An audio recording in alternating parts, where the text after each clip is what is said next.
教牧博士班的一个公开讲座，就是欢迎大家来得到我们学生们得到的祝福，还有从这位牧师可以得到他深度扎实的教导跟建造。今天晚上的主题是舍己的领袖，从马可福音第10章第35到45节。还有就是解经会看到什么是伟大的，是什么神会赞美的什么样的领袖什么是渣的，什么是不好的追求，还有一些原则。我们的讲员是从宾州在一个PCA 长老会美国改革宗保守改革宗长老会按牧的。他也是我也从那边宾州的区会被差遣到台湾，所以他是我们的区会秘书长，还有他是我们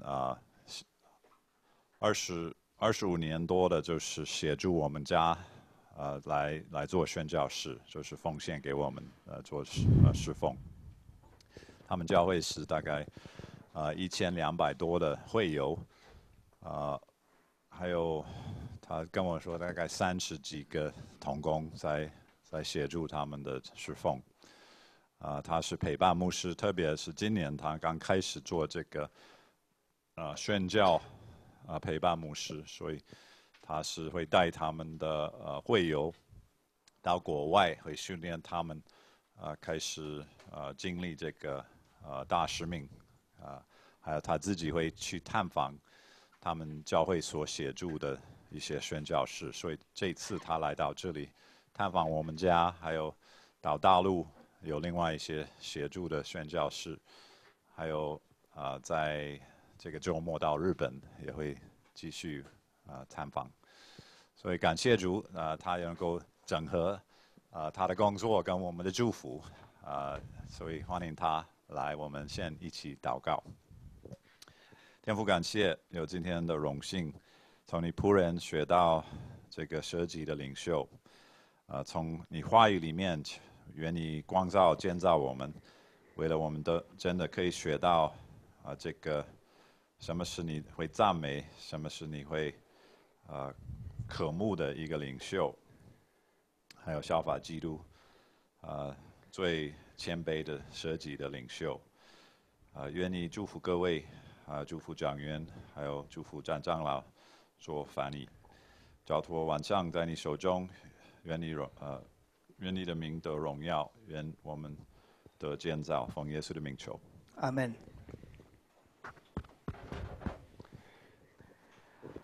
The text we're going to look at tonight has been very dear to me since I was a young Christian.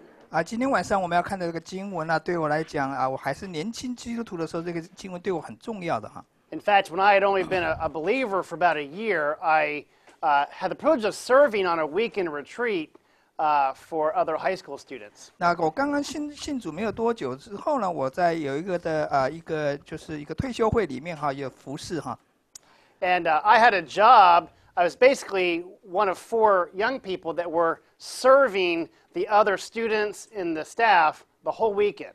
那么我的工作呢，就是说在总共有4个人，那我们是工作就是在这整个周末呢，就是服侍其他的年轻人。It was both an exhausting and also an exhilarating experience. 那这个经验呢，是虽然非常劳累，但是我们心里却是很喜乐的。But we took Mark 10 verse 45 and wrote it all over our arms and faces. 那么我们的这个脸上我们这个手背上都写满了这个马可福音10章45节这个经文。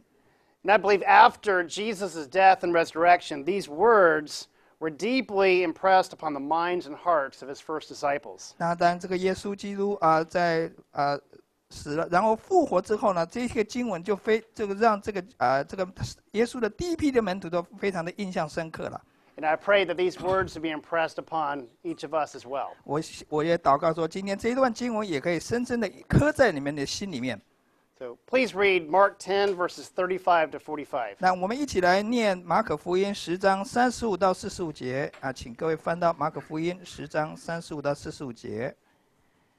好，翻到好，我们一起念，请。西比泰的儿子雅各、约翰进前来，对耶稣说：“夫子，我们无论求你什么，愿你给我们做。”耶稣说：“要我给你们做什么？”他们说：“赐我在你荣耀里，一个坐在你右边，一个坐在你左边。”耶稣说：“你们不知道所求的是什么。我所喝的杯，你们能喝吗？我所受的洗，你们能受吗？”他们说：“我们能。”耶稣说：“我所喝的杯，你们也要喝；我所受的洗，你们也要受。只是坐在我的左右，不是我可以赐的，乃是为谁预备的，就赐给谁。”那10个门徒听见，就恼怒雅各、约翰。耶稣叫他们来，对他们说：“你们知道，外邦人有尊为君王的，治理他们；有大臣超权管束他们。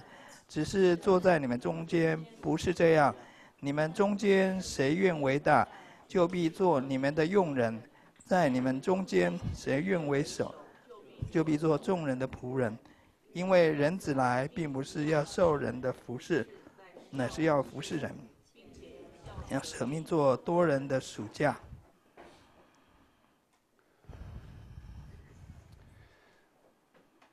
So there is an American business success story regarding Darwin Smith, the CEO of Kimberly-Clark, a paper products company. 那么在美国有一个企业成功的这个故事啊，有一个人叫做这个 Darwin Smith 啊，他是美国那个金百利克拉克的这个公司的这个执行长啊。Smith helped transform a very mediocre paper mill company into a world-class consumer paper products company featuring some America's most popular brands. 那么这个CEO 这个执行长啊，他把这个一个很平庸的一个造纸公司呢，转变成一个全世界知名的这个纸类产品的这个公司啊。Now, Smith was not a man who carried himself with with no airs of self-importance. 那么这个 Smith 先生呢，他个人啊没有什么大人物的这个架势哈。He was the kind of man whose favorite companions were common men like electricians and plumbers. 他很喜欢跟那些普通人在一起，譬如说水电工这些人哈。He would spend his vacations on a farm, moving rocks with earth-moving equipment. 那他在这个放假的时候呢，他常常就在那个农场里面呢，然后就是再去挖这个，就是开那个机器来在挖石头啊。And he never achieved any type of American management celebrity status. 那么但是他从来没有登上那个美国，譬如说管理之星的这些宝座的。But he turned the company around to generate stock returns 4 times the rest of the stock market. 那么但是他把这个公司的这个股票这个报酬率给它变成是一般的公司的4.1倍哈。Now, 2 months after becoming CEO, doctors diagnosed Smith with nose and throat cancer, giving him less than 1 year to live. 那么在这个几个月之后呢，他医生告诉他说他有这个鼻子跟那个咽喉的这个癌症了医生给他大概只有1年多的时间可以存活了。But he told his board he had no plans to die anytime soon. 那么他就说，但是他说我没有时间去等死了。He actually went on to live 25 more years and served as CEO for 20 years. 结果呢，他又活了25年。那在这个25年当中，有20年还是做这个执行长。The most dramatic leadership decision Smith made was to sell off all their paper mills, which had been their core business. 那么这个 Smith 他所做的最重要的决定，就是把他们这个造纸公司的这个核心业务就是做纸的这个公司给它廉价出售掉了。He knew that the paper mills were doomed to mediocrity. 他知道说这些造纸工厂他们这些的表现实在是平平的。If the company was going to achieve greatness and surpass their competitors, they would have to make sacrifices. 他认为说，如果他的公司呢要超越他们的竞争对手的话，一定要做一些牺牲。Smith shared the same will of the legend General Cortez, who was one of the first explorers that discovered the Americas. 那么这 Smith 就好像这个美国的有一个叫做 General Cortez 一样，他把这个当他到达那个新大陆的时候，他就把他的这个船都全部都毁灭掉了。Legend has it when Cortez landed on the shores of the New World, he ordered his men to burn the ships. 那么当这个就是 Cortez 这个将军他一抵达新大陆之后，他就命令人把这些船全部烧掉。There would be no turning back. 因为就是没有回头路了哈。Likewise, Smith left his board only one option: either succeed or die. 那个Smith 他就告诉他的董事会说，我们若不是成功，我们就是关厂。Oftentimes, companies, organizations, and even the church fail to understand what it takes to achieve true greatness. 那么有时候这个公司或者甚至连教会，他们都没有理解到说，如果要成就大事的话，到底要做哪些牺牲啊？ But anyone who would aspire to greatness in the kingdom of God must embrace the path of Jesus. 那么如果任何人你想要在神的国度里面成就大事的话，你一定要走耶稣基督所走过的路。And his is the way of the cross, a road that passes through sacrifice, service, and suffering. 那么他的道路呢，就是自我牺牲的路，走这个服侍的这个道路。Now, the request of James and John that they give Jesus an opportunity to show the difference between false glory and true glory. 那么这个雅各跟这个约翰呢，他们要求做左右，让耶稣有这个机会告诉他什么叫做真正的伟大，什么是假的伟大。James and John approached Jesus with a very bold request. 那么雅各跟那个约翰呢，他们来到耶稣面前，他们做的这个请求是非常大胆的哈。They want him to do whatever they ask. 他们要这个耶稣呢，只要是耶稣要他做什么，他们就做什么。And in the parallel account in Matthew, they even bring their mother with them. 那么在同样的平行的记载，在马太福音里面，甚至于连他们2个人的母亲都记载下来。And we understand that their mother was related to Mary, Jesus' mother. 那么我们知道说，他们的母亲跟耶稣的这个母亲玛利亚是有关系的。So this was, in a way, a kind of family power play. 这个就好像这个家庭的这个权力就是争夺战哈。But Jesus is wise. He doesn't commit to granting the request until he hears it. 那么耶稣在这个处理这件事上是很聪明的，他没有马上回答他首先要知道他们在问什么。He asks, what is it they want? 他先问他你们到底要什么？ Well, these men want what every man wants. 那么这些人要的就是一般人所有人都想要的东西。 They want glory. 他们要荣耀。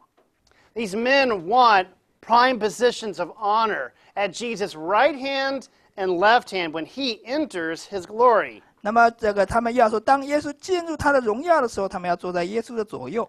Now, James and John, like the other disciples, were thinking in terms of conquest. 那么雅各跟约翰就好像其他的门徒一样就耶稣是一个征战的一个将军是占领就是打仗得胜的人。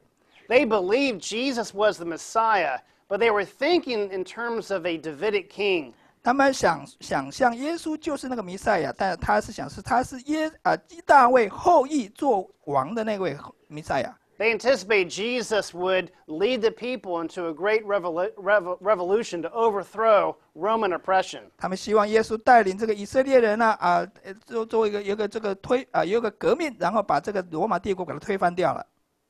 James and John are after false glory. 所以雅各跟约翰他们所追求的是个虚假的、虚荣的荣耀。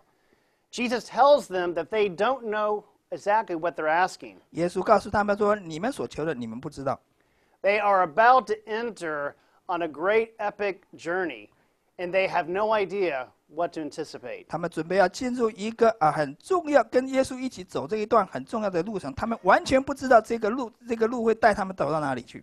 Just prior to this passage, Jesus had told his disciples, now for the third time, that he would be handed over to the authorities and suffer.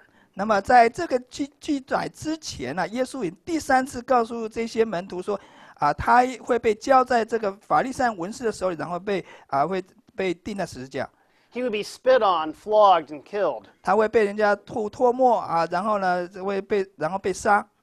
3 days later, he would rise again. 那3天之后呢，他还会复活。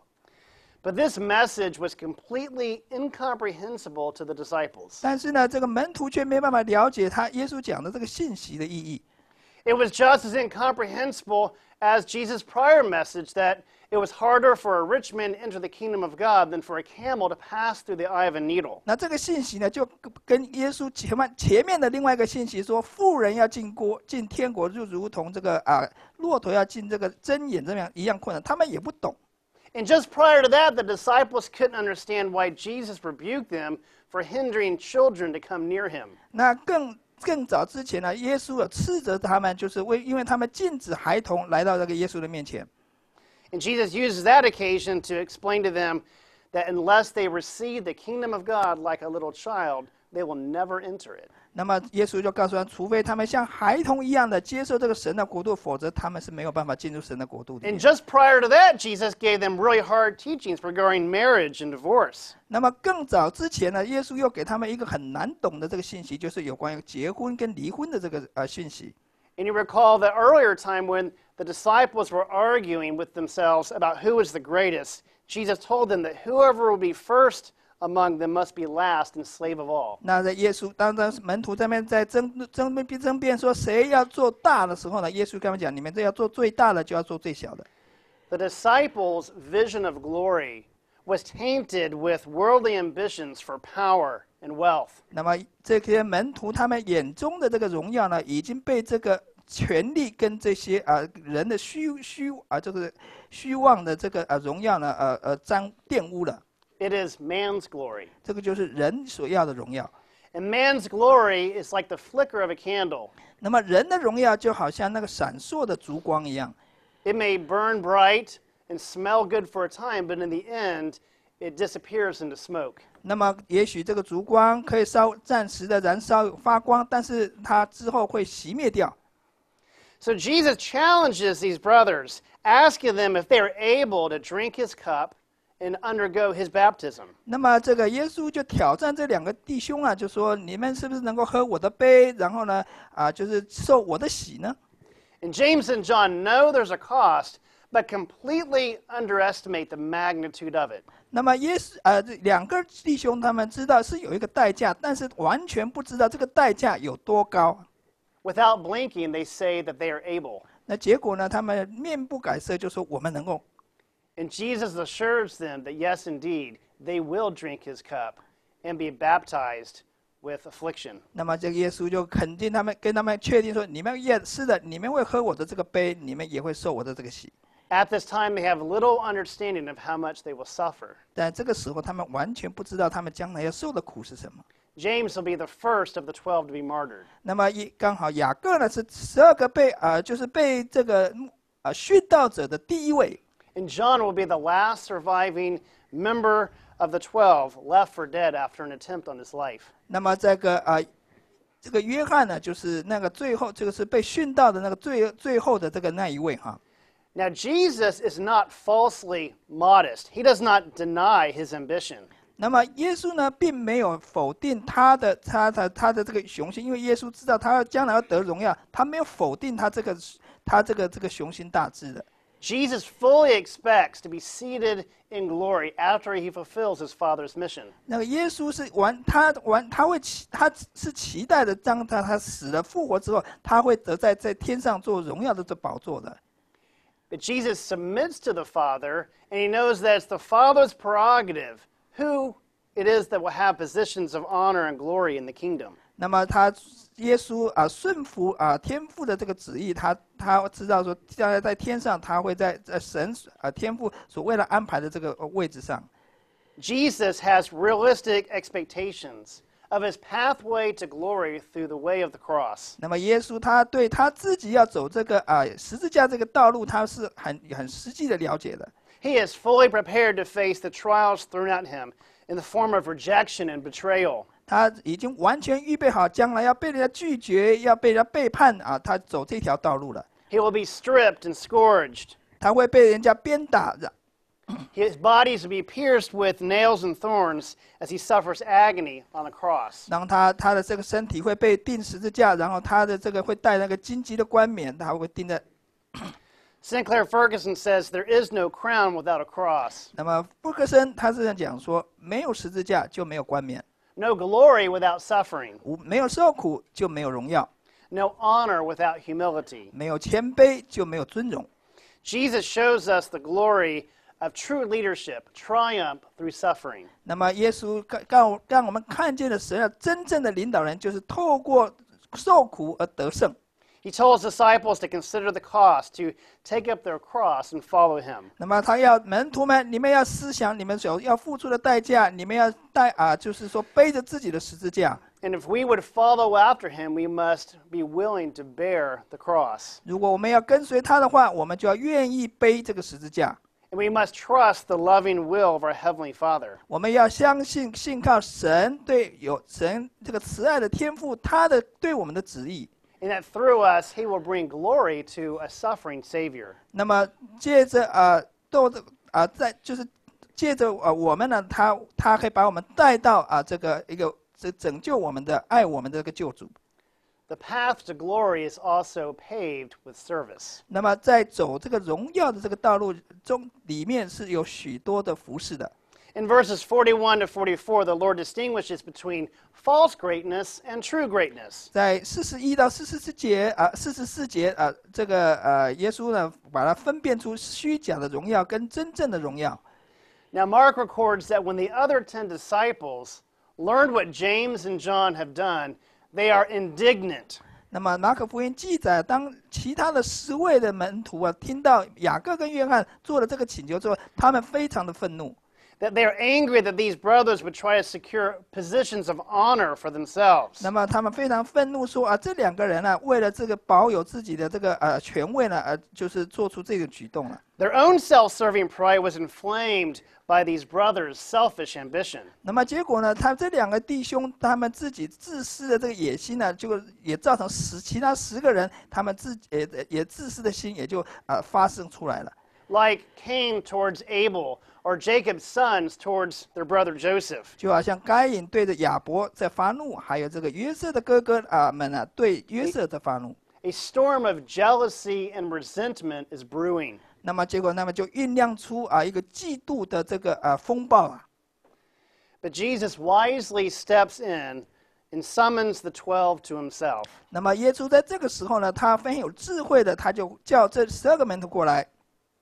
He not only calms the storm, but also gives the disciples instruction on true greatness. 耶稣不仅把这个风暴给他平息了，而且还真正告诉他什么叫做真正伟大的这个教导。 The disciples were very familiar of the oppressive rule of the Gentiles. 那么这些门徒他们都很了解外邦的这些王是怎么样的压制他们。 The Jews despised their Roman occupiers. 那么犹太人呢，他们是轻看那些压制他们的罗马帝国的人。 And Israel had a history of being a pawn tossed around by greater empires like Egypt and Babylon. 那么以色列人过去的历史呢，常常都是在这个被一些王国里面的压制，譬如在埃及啦，或者在巴比伦里面。 And they know that the rule of men displays its power by pomp and by lording over its subjects. 他们知道说外邦人他们是用这个虚假的这个炫耀的方式呢，来压制他们的百姓呢。 Jesus will rebuke Pilate, whose power had only been given to him by God above. 那么耶稣这个斥责这个比拉多说若不是天上给你的权你没办法办我的。 Peter will later write to the churches using the same language Jesus uses here. 那么之后呢，彼得也在他的书信里面用耶稣所讲的话了。 Peter will instruct elders not to lord over the flock in a domineering way. 那么这个耶稣呢，这彼得呢，告诉你们这些长老的，你们不要辖制你们所要付给你们的这些羊群呢。 To be shepherds not for greed, and not because they must, but because they are willing. 作为一个这个牧羊的群人，不是因为就是就是被迫去做，你甘心的来做这个这个牧羊的羊的这个这个牧者。 And leaders in the church need to clothe themselves with humility. 所以这个教会的领袖你必须穿上这个谦卑的衣服 Back in America, we have a growing problem of entitlement with our own government workers. Can you say it again? In America, we have a problem with government workers becoming more and more entitled. Okay, when you say entitled, is mean demanding, okay, like they deserve. 在美国呢，这个政府官员呢，有一个问题，就是说他们呢越来越要对这个人民呢有更多的要求了。In the past, politicians in America were called public servants, but that is becoming less and less the case. 那么以前呢，美国的这个政府官员叫做公仆啊，现在已经不是叫公仆了。It's the nature of lords and rulers in civil government to lord over their people, to abuse power and privilege. 他们反而是比较是搞特权的啦，或者是辖制人民的那一群人啊。But it shall not be so among you, says Jesus to the 12. 那么耶稣就对这12个人说：“你们当中不应该是这样子的。” Jesus defines true greatness through service. 那么耶稣呢，就定义了真正的透过服事方来走到真正的伟大的。Whoever would be great among you must be your servant, and whoever would be first among you must be slave of all. 你们中间谁愿为大，就必做你们的用人；你们的中间谁愿为首，就必做众人的仆人。It's hard for people who want to be great to take on the role of a servant. 一个人如果他想要做大的话，他就很难去做小的。We're afraid that we will be taken advantage of. 我们很怕被人家占便宜。We fear that we will not get the recognition we think we deserve. 我们很怕不会受到人家的肯定，这个肯定是我们应该得的。And sometimes we're just selfish and lazy. We don't want to give ourselves to serve others. 我们有时候就是很自私、很懒惰，我们就是不要服侍别人。But at the heart of it all is our pride, our commitment to self. 那么最重要的就是我们自己的骄傲，我们只是很自私的一个人。One summer while I was in college, I worked at the largest Christian sports camp in America. 今年的夏天呢，我在一个美国最大的一个基督徒的这个运动的这个营会里面工作哈。My responsibility was down at the lake, running ski boats and jet skis and overseeing the swimming. 那我当时负责的这个责任就是说要看顾这些有在游泳的这些人啦，或者是有水上电单车啦，或者是划水的这些运动啦。And this is a huge camp that draws privileged kids and underprivileged kids from all over America. 那这个运动夏令营哈，他们吸引了很多小孩子过来，有些人是从这个富贵之家啦，有些人是从贫穷人之家来了。And one day, the owner of the camp, Joe White, asked me to go with him to help him on a project. 那有一天呢，这个营会的这个老板呢，他叫做 Joe White， 他邀请我跟他一起工作。And along the way, Joe kept stopping to pick up trash and invited me to do the same. 那么在跟他一起工作这期间呢，他在一直走路，然后呢，他就一边捡那个地上那个垃圾，他要我也一起捡垃圾。And at one point, Joe turned to me and he said, "Tucker, I love picking up trash." 那么突然呢，他就转向告诉我 ，Tucker， 我很喜欢捡垃圾。And it occurred to me that Joe didn't love trash. 那当然了 ，Joe 他不喜欢垃圾， He loved Jesus and he loved these kids. 他爱耶稣，还有他也爱这些孩子们。And he was happy to pick up trash if it meant showing the love of Christ to needy children. 那么如果说他这样子捡垃圾，对那一些有需要的这孩子呢，是表达出他的爱的话，他就很愿意这么做。And Joe is now a nationally recognized speaker at conferences across America. 那现在呢 ，Joe 他是变成一个在美国全国都很有著名的一个讲员了哈。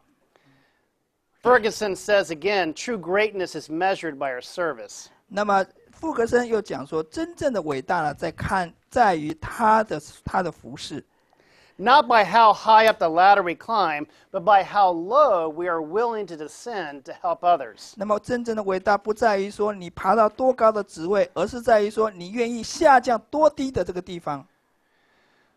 After World War II, the American government and military had some important decisions to make. 那在2次大战之后呢，美国政府有一个很重要的决定要做了。And influenced by the Christian worldview, our leaders chose to go in and help rebuild Germany and Japan. 那么，因为美国受到这个基督教的世界观的影响，所以我们的美国的领袖都决定说要帮助美国跟日本跟德国来重建他们的国家。Though both nations had done great evil, the Christian servant spirit that influenced America moved our leaders to help rebuild these lands. 虽然这两个国家在2次大战呢，他们是非常邪恶的，做了很多坏事，但是呢，因为基督教的这个世界观的影响，让驱使我们这些要差遣一些人到这两个国家去帮助他们重建。There's also many powerful stories of American GIs who experienced the horrors of Japanese prisoner of war camps.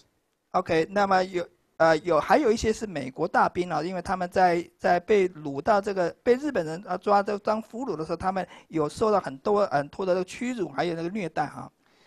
Many American soldiers were treated terribly as prisoners of war.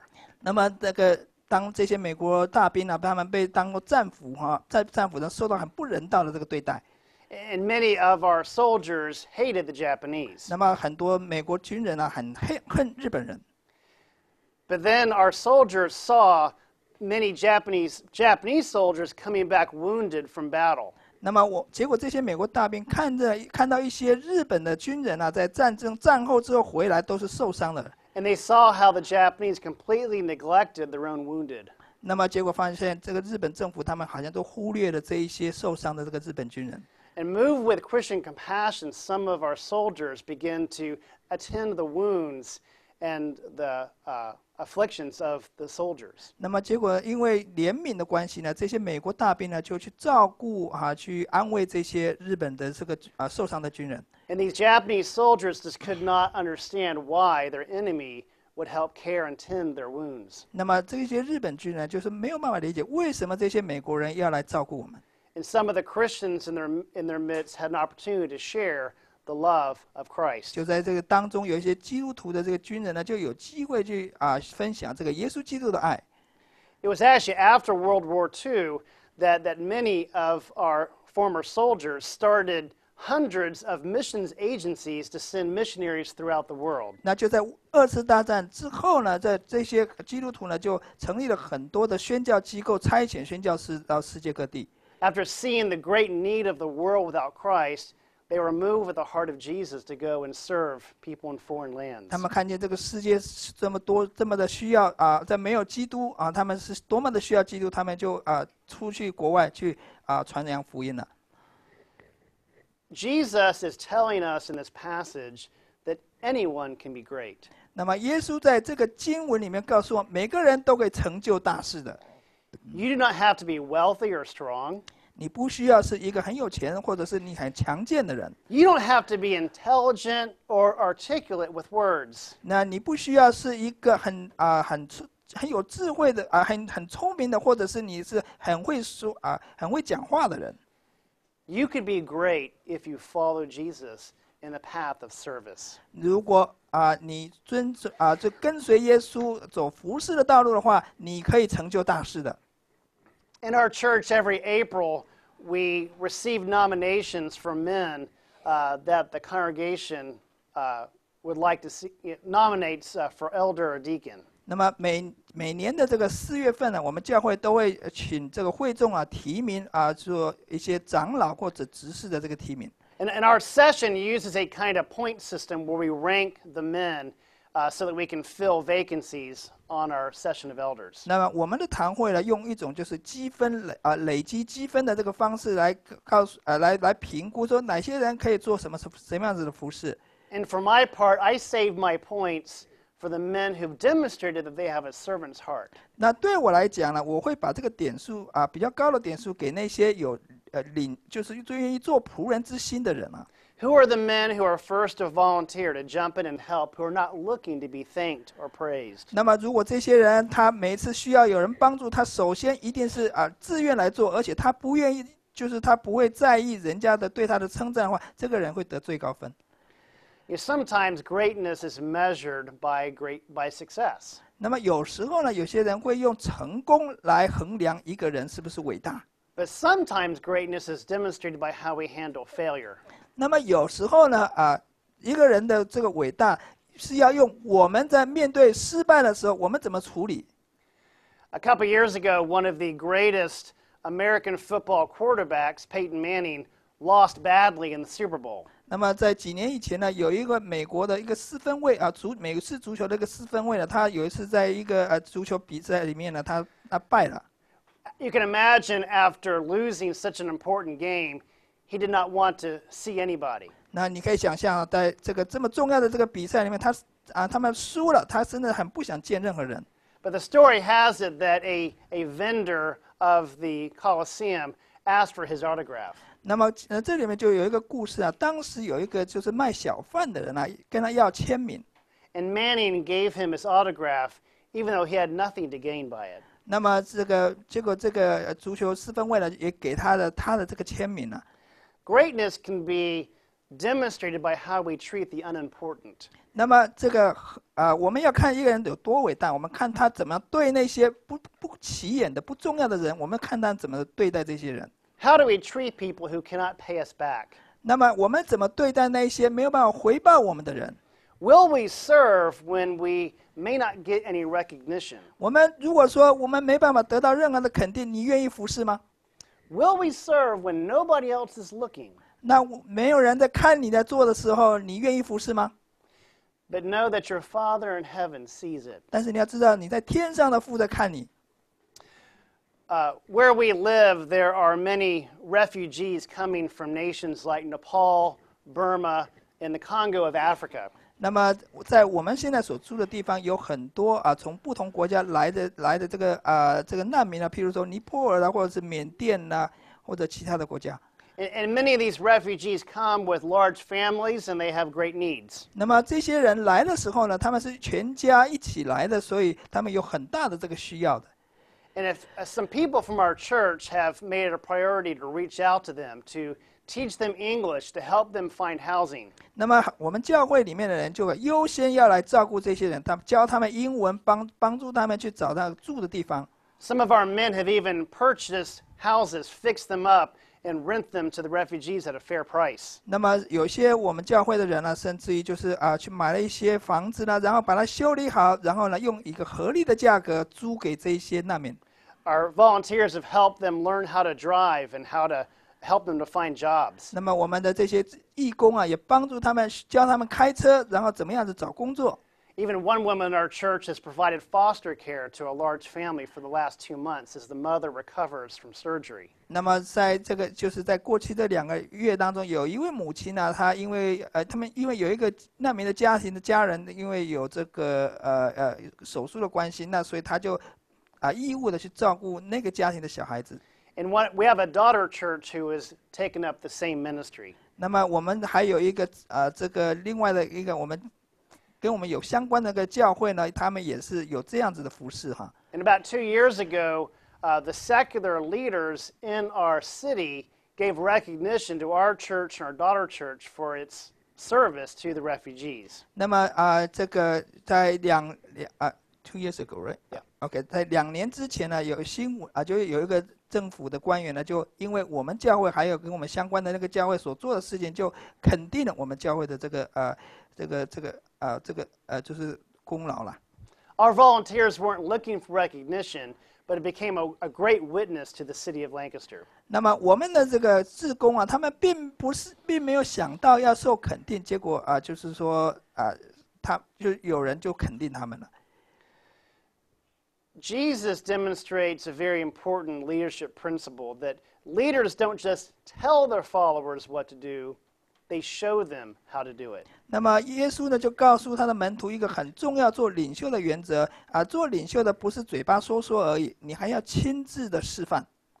Jesus is not the kind of leader that says, "Do what I say, but don't do what I do." 那么耶稣不是像法利赛人说你要照着我所讲的去做，但是呢，你不要照着我的榜样去做。Jesus is a lay life down leader. 耶稣是把自己舍了自己的性命的那种的领袖。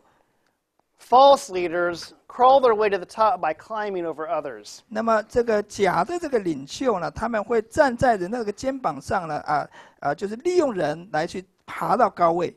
They attain positions of power and cling on to them, throwing a stiff arm towards anybody who threatens their position. 当他们爬到高位的时候呢，对于那些会威胁到他们的人的话，他们就会排挤他们。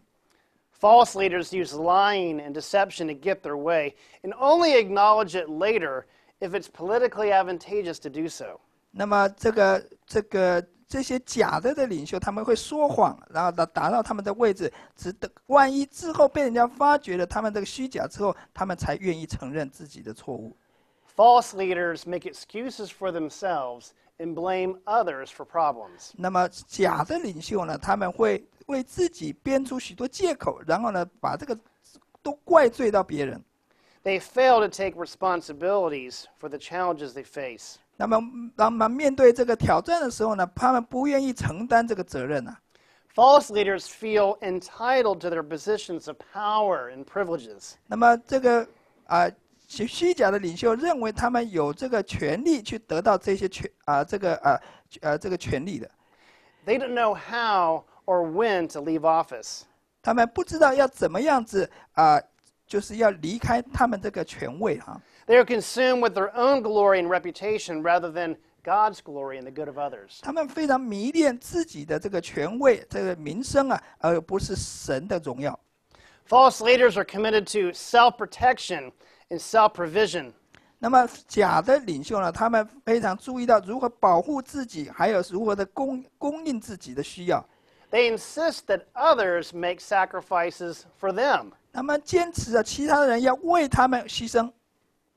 And false leaders are just like the false gods that they serve. 那么假的领袖就好像他们所服侍那个假神一样哈。They demand offerings from their subjects, but deliver nothing in return but more misery. 那么这些假神呢，他们会要求他们的这个敬拜的人要做更多的这个奉献，但是呢，却完全没有给他们任何东西回馈。Jesus Christ is the true leader. 那耶稣基督呢，才是那个真领袖。He is the Son of the God who does not demand more sacrifice, but gladly gives it, even at the cost of his only Son. 那么这个上帝呢，他不会要求我们好像是奉献什么东西给他，他反而很慷慨的把自己的儿子送给我们了。Jesus paid the ransom price to buy back our freedom, to deliver us from the slavery of sin. 那么耶稣呢，就偿还了这个赎价，让我们能够赢回从这个作为罪的奴仆得到了这个自由。He is the suffering servant who bore the full wrath of God. 他是那位受苦的仆人，他承担了神的咒诅。Jesus was consumed with the Father's glory and committed to our good. 耶稣呢，他只关心天父的荣耀，他只注意到我们的好处在哪里。He gave up all of his rights, his self-protection, and took on full responsibility for our hopeless condition. 那么他就完全的承担这个责任，那看见我们完全没有无助的这个状况。Jesus always spoke the truth in love. 耶稣永远都是在爱心里面说诚实话的人。He submitted himself to the insults of men, the scourge on his back and the thorns in his brow. 那他承担了这个人对他的这个羞辱，还有对他的背上面的鞭打。He bore the nails of the cross and drank to the full wrath of our holy God. 他这个手上被钉在十字架，然后呢，他就喝了神的愤怒的大杯。True leadership is lay life down leadership that sacrifices for others. 真正的领袖呢，是舍掉自己的性命为别人舍掉自己的性命的领袖。Another American business success story dates back to the 1980s. 那么美国还有另外一个就是企业成功的案例，在1980年时候。Wells Fargo Bank was a bank that wanted to become the greatest American bank in the western part of the United States. 那个美国有一个银行叫 Wells Fargo， 它是美国西半的这个最大的这个银行哈。But to achieve greatness, they knew they would have to get rid of waste and to eliminate an entitlement mentality among their workers. 那么，但是呢，他们知道要要达到有很大的成就，他们必须要要这个节省开支，不要做有任何的浪费，然后呢还要放弃一些银行他们根深蒂固的，他们认为他们该有的什么权利的这些心态啊。They would all have to make sacrifices. 他们全公司都要做牺牲。And the leaders would not just ask the workers to suffer while they maintained their privileges. 那么这个好的领袖不能只叫这些员工去牺牲，而自己却一点付出都没有。They froze executive salaries for 2 years. 那么这个管理阶层的这个薪水就冻结了2年。They shut down the executive dining room. 那么就把这个管理阶层用餐的那个餐厅把它就关闭了。They closed the executive elevator and they sold off the corporate jets. 那么他们把这个本来是只有管理阶层可以搭那个电梯全部给它关闭了，然后呢，他们把企业的这个就是他们喷射客机都卖掉了。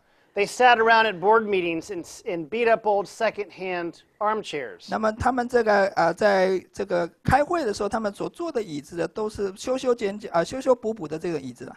While their competitors continued to enjoy all their perks and privileges with their oriental rugs and their large windows and so forth, the leadership of Wells Fargo made cuts and sacrifices. 那么，可是他们的竞争对手就是另外那一家银行他们就完全没有变，他们还是享受第一流的这个服务那么管理阶层呢有很多的譬如他们有这些东方的这个地毯，他们装潢得很漂亮这样子。And over the next decade, their stock price beat the market by 3 times. 那么结果呢，在下个10年呢，他们这个业务呢成长了3倍了。True leadership makes sacrifices, gives up rights and entitlements. 那么真正的领袖他会牺牲的，然后他会放弃他应有的这个权利的。True leaders get their hands dirty and do whatever it takes to achieve real greatness and glory. 真正的领袖他是亲手动工的，亲手做事的。In the 9/11 crisis of America back in 2001, it was the firefighters and policemen who inspired us all by going back into burning buildings to rescue people from death. 那么在2001年9·11事变发生的时候，那些无名英雄，这些消防队员呢，他们愿意走进去那个很危险的地带去救人Those men and women demonstrated the spirit of Jesus, who did not come to be served, but to serve and to give his life as a ransom for many. 那些人呢，就是完全展现耶稣基督的就是要来服侍人，而不是被人服侍的那个精神。In his likeness, he calls all of us to service. 那么耶稣呼召我们都要来服侍人。Paul says it well in Philippians 2. Do nothing from rivalry or conceit. 那么这个保罗告诉我们说，凡事不可结党，不可贪图虚浮的荣耀。But in humility, count others better than yourselves. 只要存心谦卑，个人看别人比自己强。Each of you should look not only to your own interest, but also to the interest of others. 个人不要单顾自己的事，也要顾别人的事。Jesus also calls those of us who pursue kingdom glory to lay down our lives. 那么耶稣也呼召那些呼召我们来这个追求这个神国的这个荣耀，要就是说要舍命来追求神的国的荣耀。And this means death to self. 这个就是说向自己死。Give up yourself and you will find your real self. 你放弃了你自己，你才会找到真正的自己。Lose your life and you will save it. 你失去这个生命，你才会拯救才会得到这个生命。Submit to death, the death of your ambitions, and you will find eternal life. 那么你要对自己的这个雄心大志的野心，而向这些东西死，然后你才会找到真正的这个你真正所需要的，你才能够找到永生啊。In calling us to die, Jesus does not require of us to make ransom. 那么耶稣没有叫我们去偿还那个罪的这个赎价， We cannot redeem the life of anybody. 因为我们没有办法救赎任何人的生命。We cannot redeem ourselves or anyone else, but as leaders, we must die to our Messiah complex. 那么我们没有办法拯救别人，我们也没有办法拯救自己，但是呢，我们要向这个我们就是想要做弥赛亚的这个情节而死，就是我们不要想自己做救主了。We cannot save anyone, 我们不能拯救任何人， but we submit to Christ's ransom, and we offer the same hope to fellow sinners. 那么我们顺服基督，那我们要把这个盼望呢给了其他的人。 In American business, there is a principle called Level 5 leadership. 那么在美国的这个企业里面，有一个叫做第5层的这个领袖啊。 Level 5 leadership describes the kind of leaders that lead their companies to true greatness. 这个第5层的这个领袖啊，他们会真正把这个公司带到这个很伟大的这个成就里面的。 These are true visionary leaders who also demonstrate tremendous humility and a commitment to sacrifice. 这些领袖啊，他们真的是意向式的这个领袖，但是他们却有展现出大概谦卑的这个特性啊。 Now, there's also what's called Level 4 leaders who are able to achieve much greatness with their companies. 那么还有一种就是第4层的领袖，他们可以帮助企业成就很好的大事哈。 They can make their people do great things, but after they're gone, the company collapses. 那他们可以帮助人就是做很大事，但是呢，当他们离开这个职位之后，这个公司就垮下去了。 Level 5 leaders enable their organization to do great things without them. 那么第5层的这个领袖，他们可以让这个公司继续的成长，即便是他们不在这个位置上，公司还是继续成长。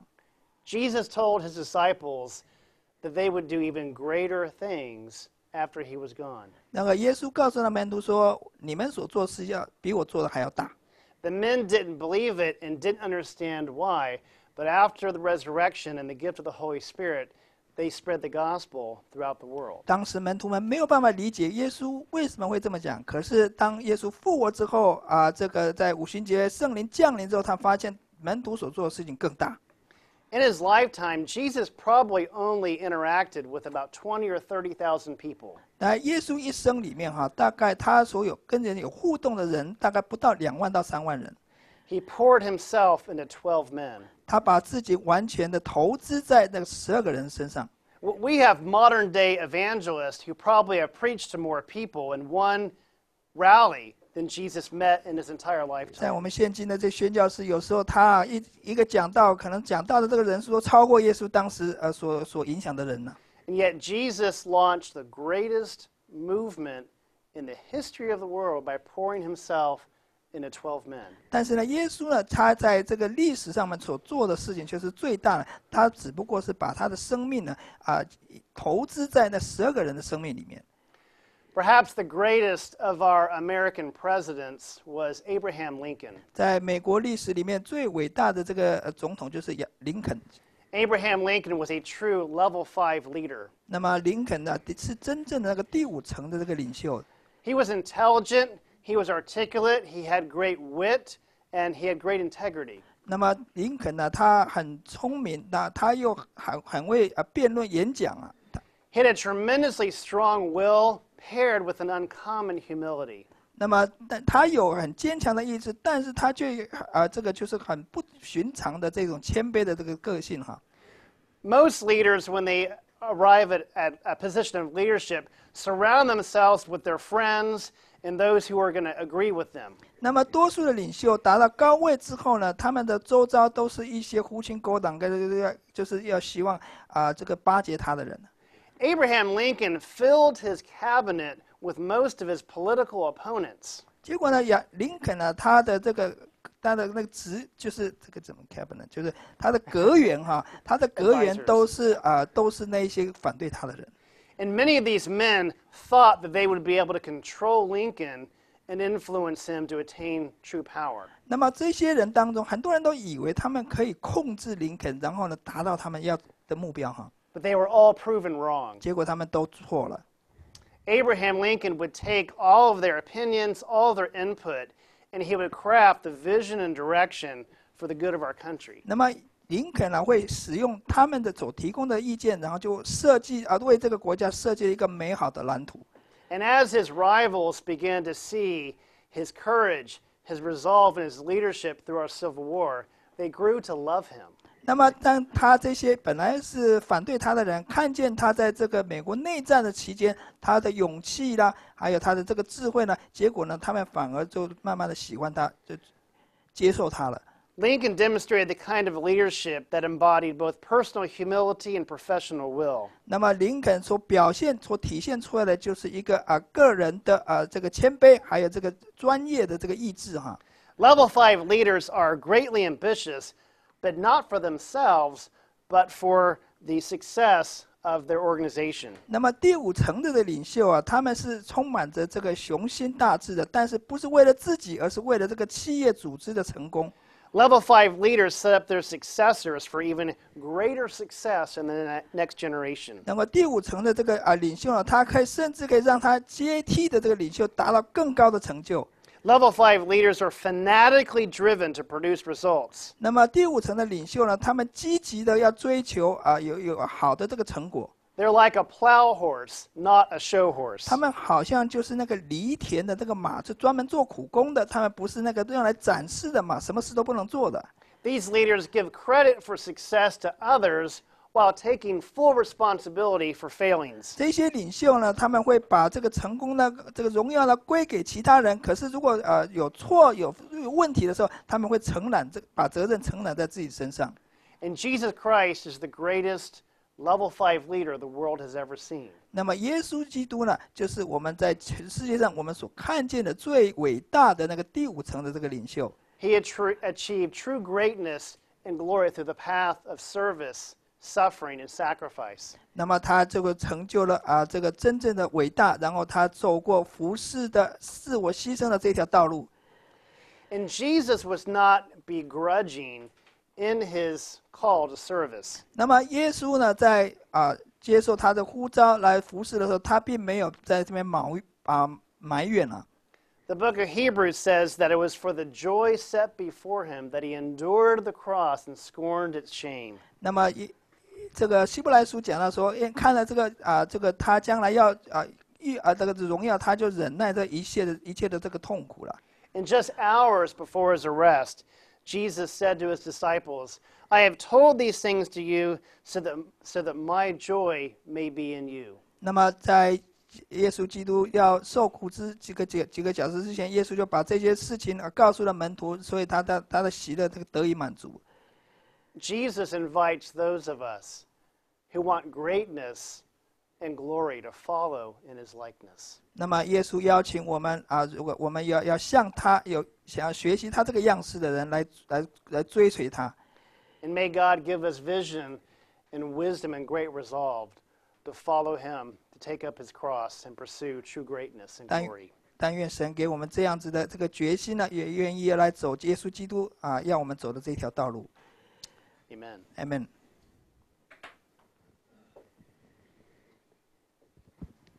好，我们休息10分，回来我们唱一首歌，说奉献，还有给你们机会提问题。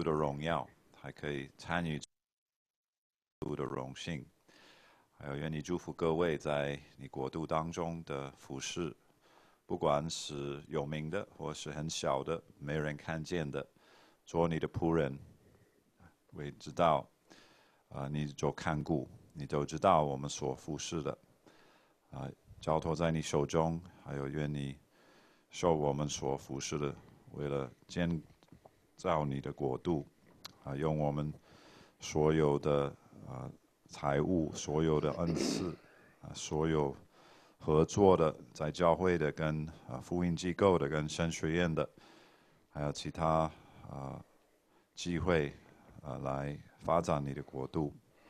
愿你继续从今天晚上的讲座给我们所装备，奉耶稣的名求。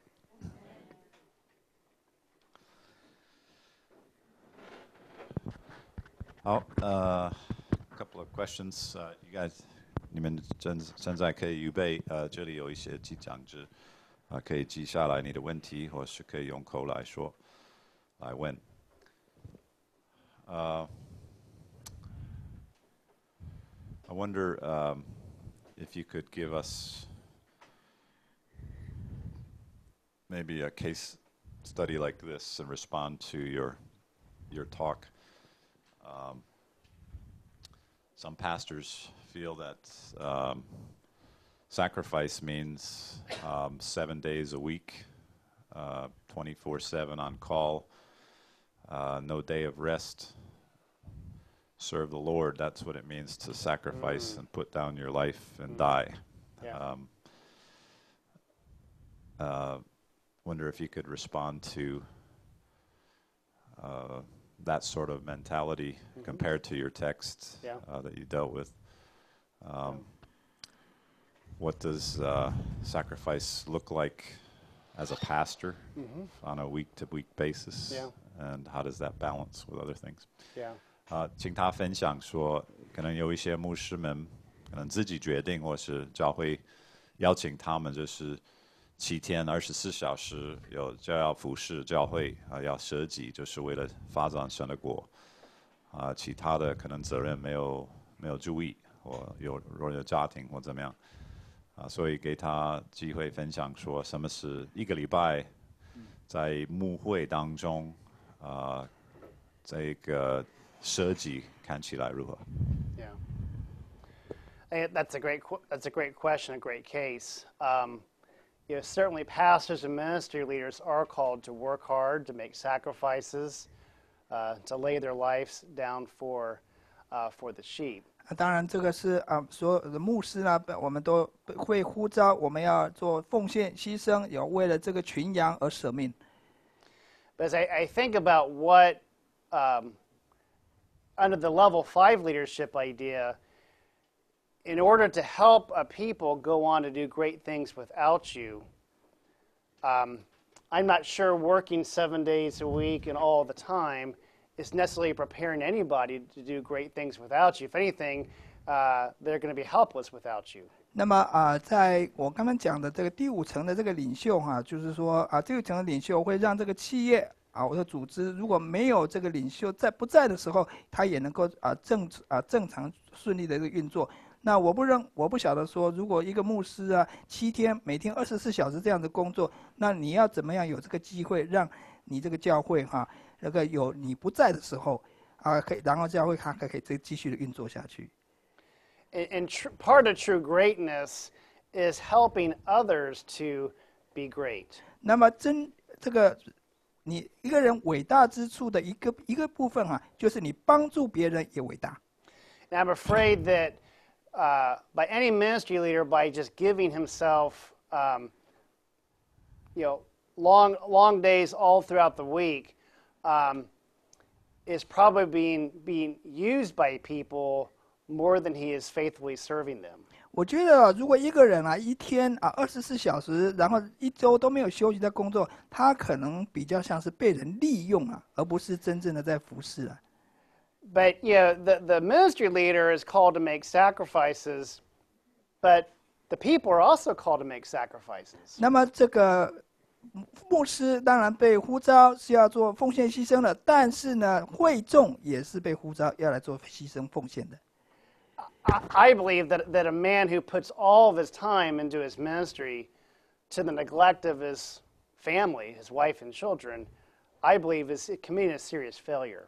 那么这个我认为呢，如果一个人总是把这个时间都用在这个教会，结果忽略了自己的家庭的话，这个他已经犯了一个很严重的错误了。He has a responsibility to invest into his wife and help prepare his children for life and for adulthood. 因为他也有一个责任要投资，把时间用在他的妻子身上，还有这个教育他这个子女的身上。And if you consider the example of Jesus gave himself for many. He spent time with the crowds, but you also see him withdrawing from the people. 那你可以从耶稣的生命里看见，耶稣虽然是为了这个许多的人舍命了，但是耶稣还是有保留一些时间他离开这个群众，他自己单独在一起。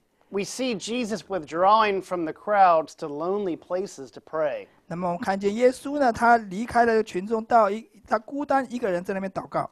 We see Jesus taking his disciples on retreats. 那么看见耶稣呢，带着这个门徒这个离开群众就有点像类似退休会的这种。And over his 3-year ministry, you see Jesus as the time comes closer to the cross, he is withdrawing more and more from the crowds and investing himself in just a few disciples. 当我们看耶稣一生的时候，当他越来越接近钉十字架的时候，他跟群众的时间就越来越少。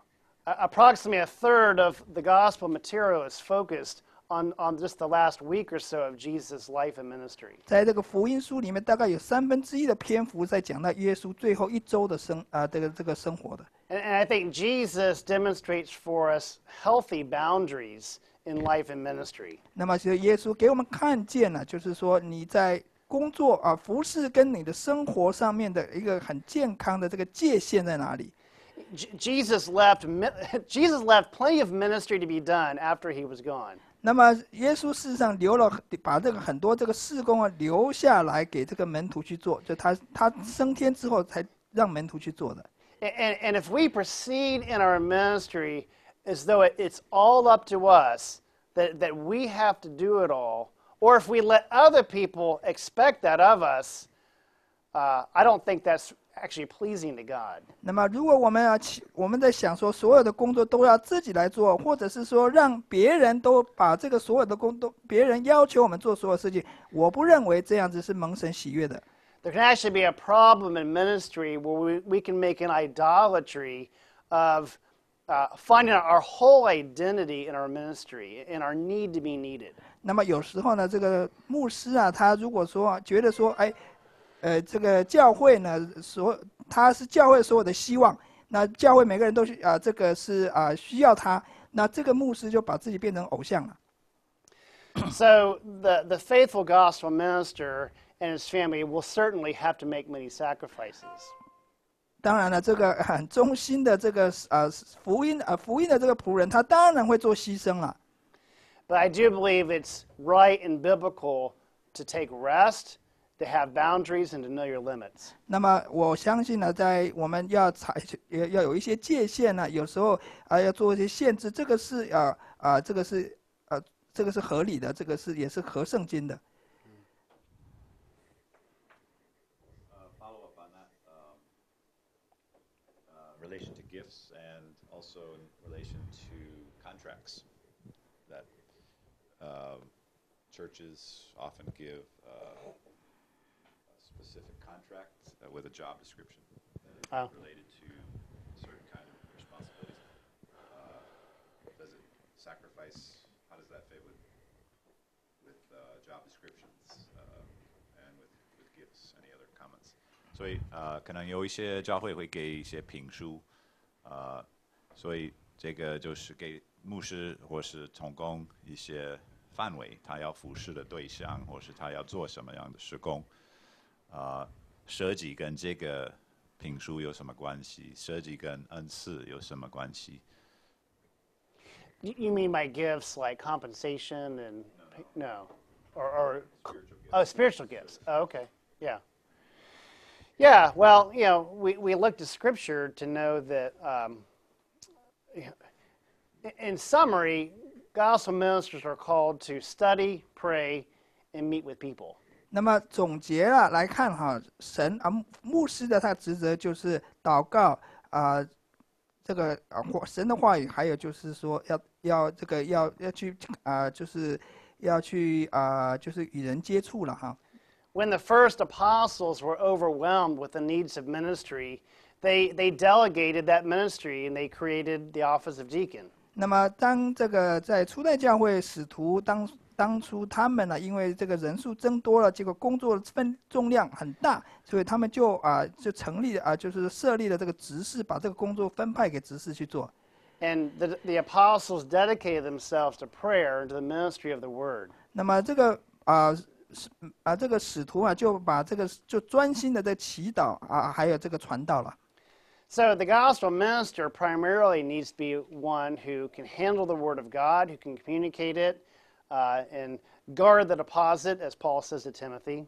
那么这个这个牧师的这个工作呢，就是说要在做神，要专心在这个神的话语，然后呢能够把这个话语呢就是传达给这个会众。Should be a man of prayer, full of wisdom and spirit, and one who's qualified to serve as a shepherd of God's flock. 那么这个一个人必须要是能够在圣灵里面祷告的，而且他是必须是就能够牧养有合格的牧养的这个群羊的牧者。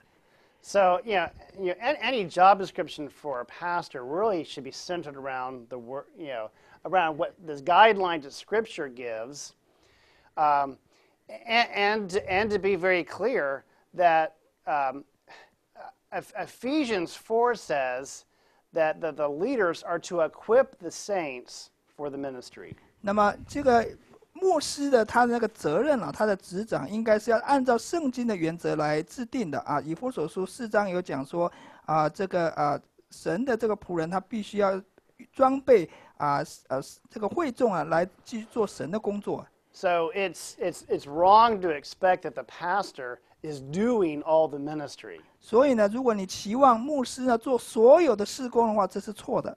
I don't think there's anything biblical at all about that expectation. 我认为这样子的期望根本不符合圣经的。He needs to be the lead delegator, helping to equip other people to do all kinds of ministry that is needed in the church. 他应该是一个带领的人，然后呢，装备其他教会其他的人能够服侍的人。I'm not sure what else to add to that, but I can follow up if I need to. One other question similarly related to these whole concept. Missionaries in history have often taken this idea of sacrifice for the kingdom as, you don't love Jesus more than your mother and your brothers and your sisters. And, so basically, in some places took this as you sacrifice your family to build the kingdom. Yeah. You go into mission service anywhere and leave your kids far away. Mainland Chinese house churches have done this. Yeah. In the last 20 years, they send people one-way ticket, go plant a church somewhere far away. Yeah. The wives had to do it and then leave their kids. And even in American missions, this kind of idea. Any other thoughts? Yeah. 有在宣教士历史当中也会看到有人说要好像否认你自己家庭自己的孩子要为了神的国，随便你家庭怎么样要去支堂，要去宣教，离开你自己的家，或不管你家庭的否认或是家里的责任，神的国比这所有的更高的重要，所以给他机会来回应。Good. I would argue that, any man who is married and has children, but leaves them to go serve ministry, has abandoned his family. 那我认为啦，如果已经结婚的人了，男人了，那他如果呢已经有孩子了，那有妻子了，那如果他为了这个神的服侍的这个工作而离开他妻子跟孩子，我认为他是已经离弃了他的家庭了。If a man believes he's called to take the gospel to a people, and he can't take a wife and children, he shouldn't get married.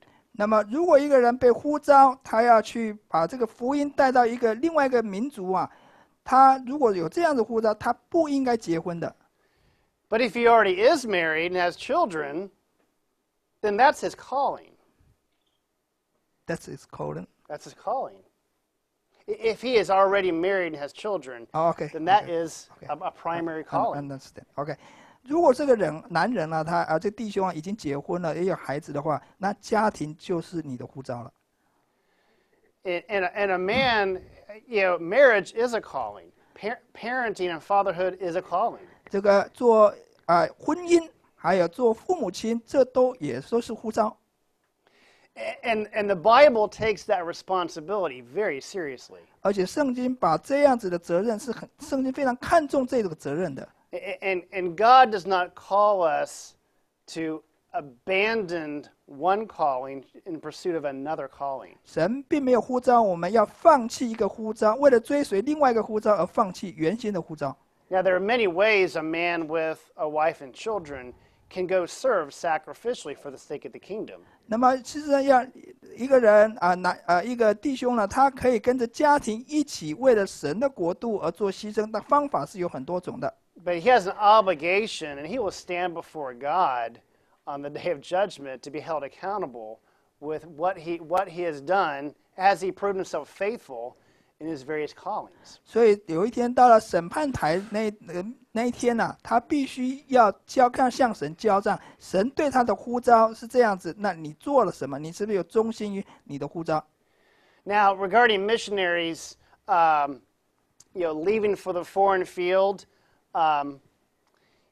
regarding parents and loved ones, there are sacrifices you make separated from your family members and loved ones. 那当做一个宣教士，你离开自己的家，你离开自己的父母，当然还有你挚爱的这个朋友，其实这个就是一种牺牲了。I mean, Jesus had a mother. It's likely that his earthly father was already dead, but as he's on the cross, he gives instruction to the Apostle John to care for his mother. 那么耶稣呢有母亲，那可能在耶稣在这个服侍的期间，他的父亲可能约瑟可能已经去世了。那他在钉十字架的时候，他把他的母亲呢交托给约翰去照顾了。And Jesus did not take a wife, but he had a mother, and he models for us how to leave those who may depend upon you to get the proper care that they need. 那么耶稣没有结婚，但是他有一个母亲，但是他在钉十字架上，他给我们树立一个典范，就是说，当你要离世的时候，你怎么样子把你的家人让他们有得到很好的照顾。So I don't think a foreign missions call gives you the right to abandon any responsibility to maybe aging parents, but it does take wisdom to discern how best to help care for their needs while they're still living. 那我不认为就是说，当你有接受一个呼召的时候，你可能你要离开那个可能你已经很年老的这个父母，不过你需要用智慧来去怎么样子来做最好的这个安排了。The Great Commission does not make null and void the fifth commandment to honor your father and your mother. 那么最大的使命，神给我们最大的使命，其实他并没有就是否定了第5个诫命，就是要孝敬你的父母亲。And I believe God in His grace and His wisdom can enable the faithful minister to pursue a calling, but also be faithful to their other obligations. 那么我们如果有接受神的这个呼召，其实我们可以也是忠心于神给我们各种的这个呼召的。如果譬如神呼召我们去做这些事情，但是他也命令我们要去孝敬父母，其实我们都可以做得到的。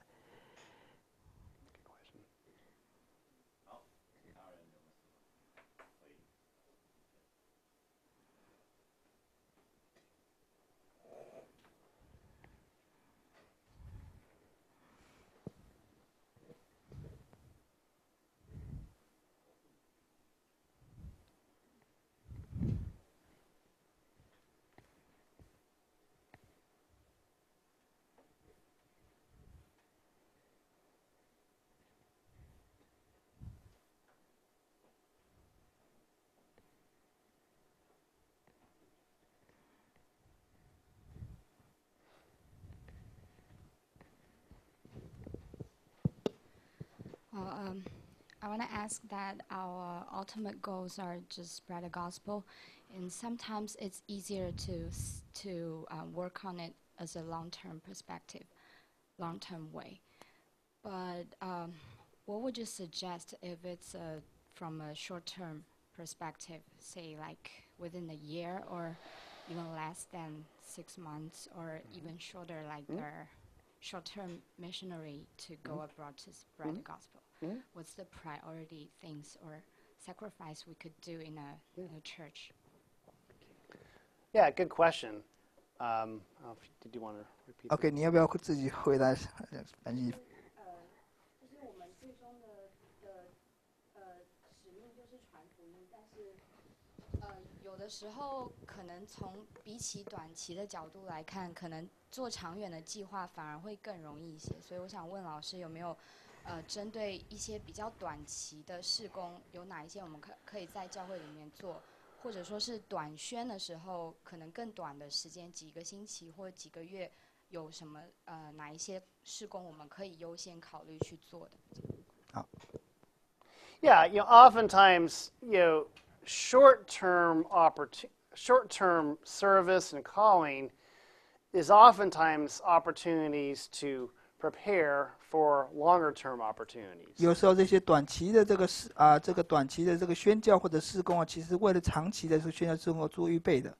So you could be pursuing your education, you could be serving as an intern, and you're largely learning and developing skill and ability to be effective long term. 那么你可能就是在神学院读书，或者是说你在教会里面做实习生，其实这个都是为了你将来这个长期的事工做预备的。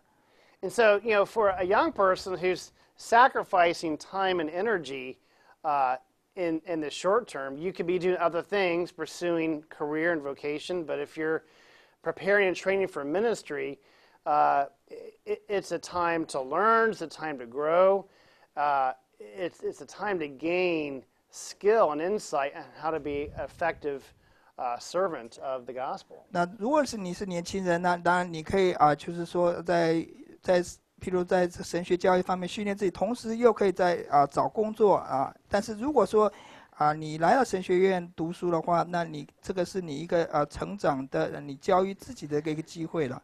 So, I help organize and lead short-term mission trips in our church. 那我在我的教会呢，我常常会安排一些短期的宣教工。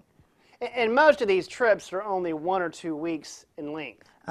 多半的这些的宣教只有1到2个礼拜的时间而已。And most of the participants are not necessarily pursuing a long-term call in missions. 参加这种短期宣教人未必就是为将来长期的宣教做预备的。But I tell our participants, you are going to learn, you're going to serve, you're going to help encourage the full-time workers that are there. 那么我告诉这些人说你们将来要学习，而且你们将来要去帮助那一些在国外的这些人这些工作的这些人。And you are coming back to our church with new insights, new understanding, and a deeper heart for God's world mission. 当你从这个宣教工厂回来了之后，你就有一个新的看见，你会有一个新的这个学习。And these people are making a sacrifice of time and money to serve, and they may not be making great impact for the kingdom. 那么这些人呢，都牺牲他们这个时间，还有他们的金钱来服侍，但虽然他们的这个果效呢，不会有太大的影响哈。But these are small investments in the kingdom that can pay a long-term benefit. 但是呢，他们是为了神的国度做了一些小小的投资，可能将来会有一个长期的有长期的果效。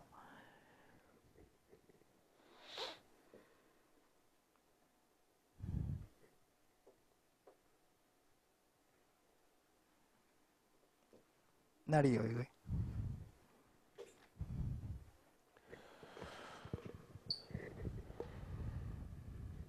我要讲一个叙述的，就是我想要做一个确认，就是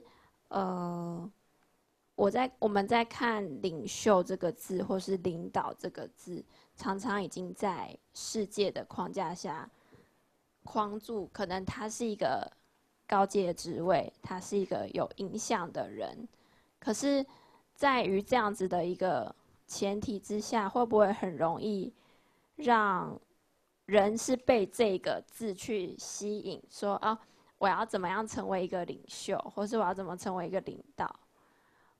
我的意思就是说，实际上理想的状态是不是应该是说，我是因为我是上帝，就是我是蒙拣选的人，那我在这个位置上，因为我爱人，然后我去尽力做好这个事，然后上帝让我有了这样子的一个位置，那我尽我所能做好我在这个位置上的每一件事情，就是而不是用领袖或领导去让一个人去觉得，我要发挥我的影响力，或是我要做什么样的事情，就是我是一个确认题。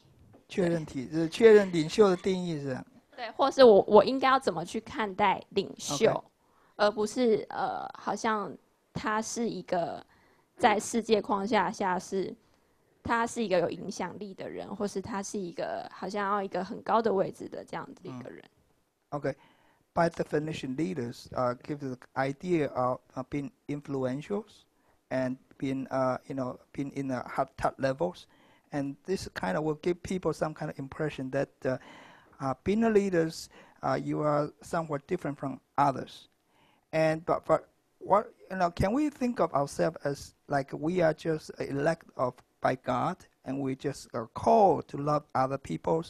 So basically, her question is, how can we avoid the possible negative connotation coming from the term leaders? Yeah. Yeah, leader.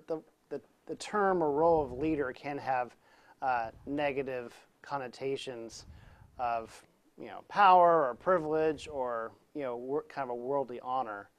这个领袖这个字呢，也许会带着有一点负面的这个意涵呐，好像是个权力，还有这个影响力等等。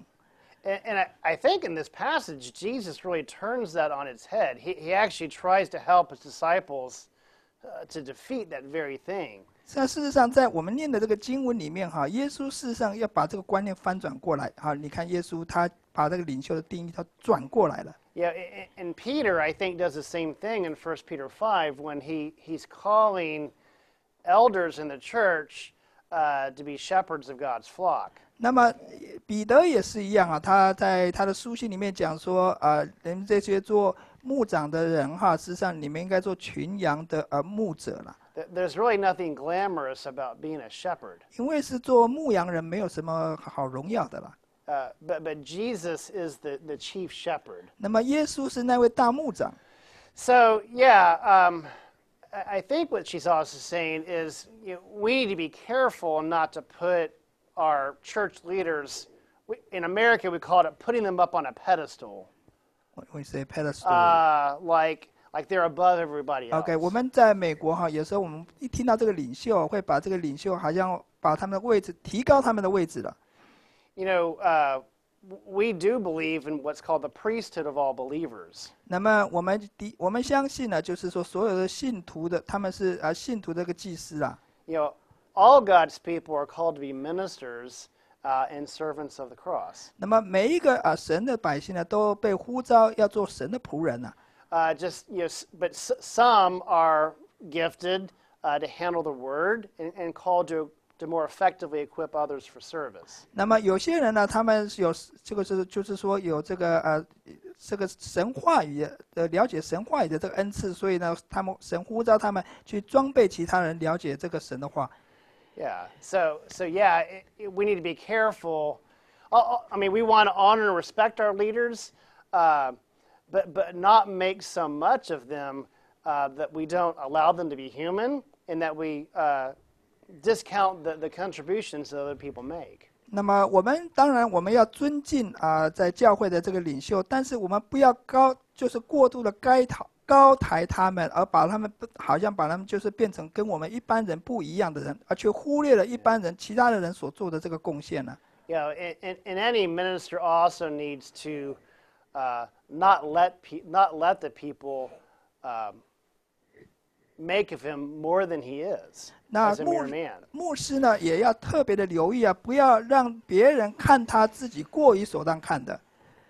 And and also needs to affirm the genuine contributions that the average member of the congregation is going to make. 而且要肯定那一些一般的会众，他们对教会所做的这个奉献跟牺牲也要肯定他们。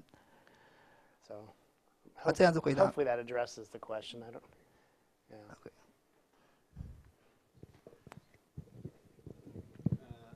我两个问题，嗯一个就是有点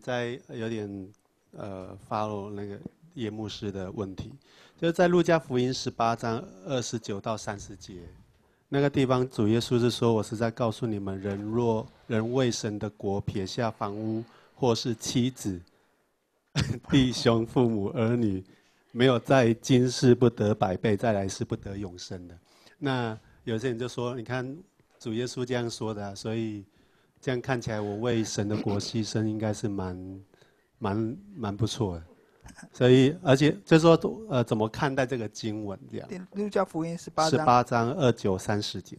Can you turn to Luke 18, 20 to 30? Okay. Where? Luke 18, 20, 29 to 30. Okay. Yeah. Let me read it. I tell all of you with certainty that there is no one who has left his home, wife, brothers, parents, or children because of the kingdom of God who will not receive many times as much in this world as well as eternal life in the age to come. It's kind of follow up to I'll let Tim answer that one. So what does it mean? Does it conflict with what you just, Is that, what is that? 29 to 30. Matthew? No, Luke, Luke. 18. Thank you. Yeah.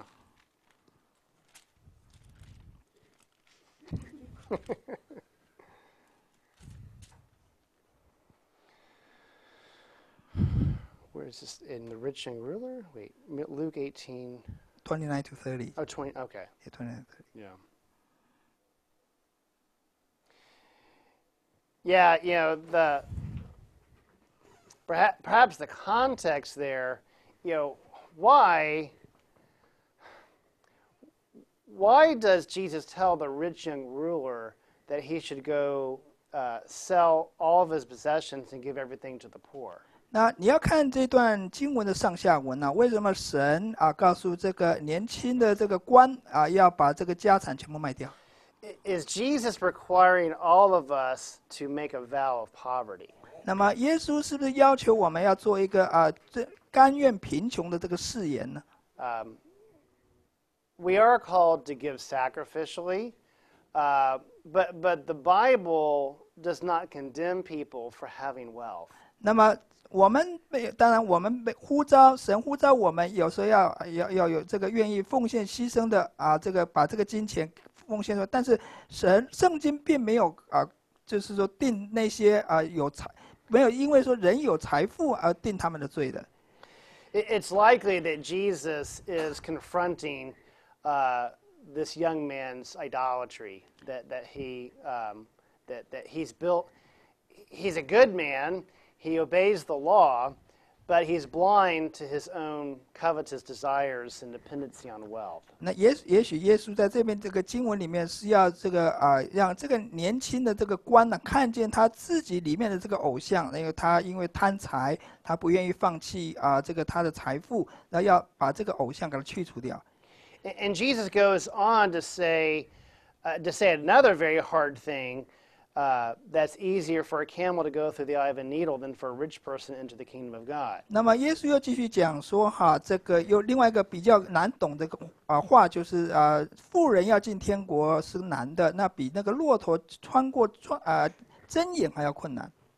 And so Jesus gives warning about the trappings of riches, and Paul warns against the love of money is the root of all kinds of evil. 那么耶稣是在那边警告这些有钱的人他们会陷在一个网罗里面，就像保罗讲的，这个贪财是万恶之根But it's obvious that Jesus and Paul had wealthy disciples. There were wealthy people who helped meet their needs. 那么耶稣保罗事实上他们都有一些很有钱的门徒跟随着他，因为他们常资助耶稣的这个事工Joseph of Arimathea was obviously a wealthy man who provided for Jesus' tomb. 那么在这个约瑟他是就是说有一个有钱的人，他提供了耶稣的那个坟墓了。 And what was I going to say?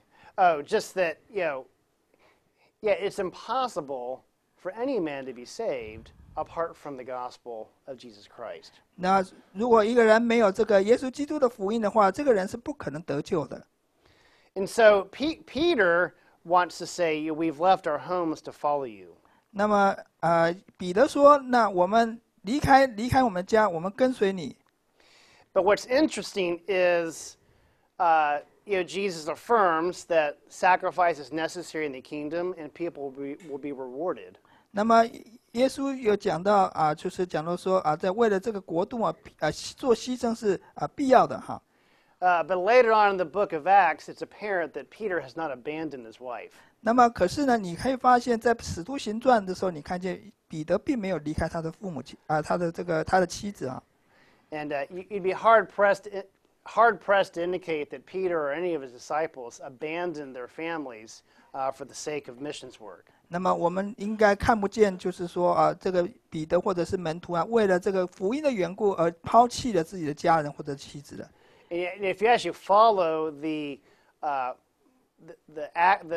first apostles actually stayed in Jerusalem a very long time before they actually went out. 那你会发现在第一批的这个使徒，他们是留在耶路撒冷是有一段很长的时间的，然后他们才向外传福音的。And that was actually the most dangerous place for them to be because of the threat of the Jewish authorities. 当时耶路撒冷对他们来讲是很危险的地方，因为有人威胁要杀这些使徒还有门徒嘛。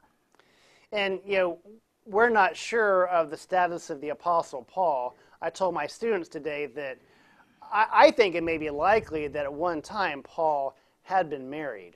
那么我们不晓得保罗到底是有没有结婚的人。我今天在上课曾告诉我的学生说我认为呢，保罗可能过去曾经结过婚。And when he tells the Corinthians, he advises that they remain as he is.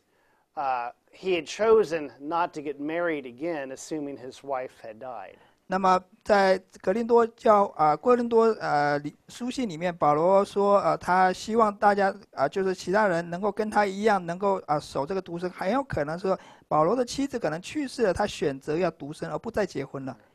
And I don't know these things for sure, but I'm pretty confident Paul did not abandon a wife to go pursue his itinerant church planting ministry. 那么我虽然我不敢肯定保罗到底有没有结婚，但是我相信保罗绝对不会为了这个因为要去做那个宣教旅行而抛弃了他自己的妻子或者家人。But you also see husband and wife pairs like Priscilla and Aquila who are serving in some way in missions work.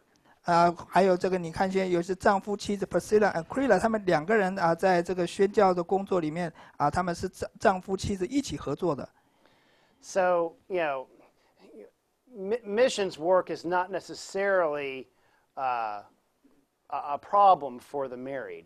所以呢，我认为说宣教的这个工作对这个已经结婚的来讲，不未必是一个问题了。But the kind of work you engage in may be influenced by your status. As a married person or a parent. 但是呢，你能够做哪一种工作，可能会受到你当时你的婚姻状况的这个决定。比如你有没有结婚呢？那可能你能够从事的工作就不一样了。Maybe I could offer 2 examples from church history. 我可以再提供在教会历史里面有2个例子给你们。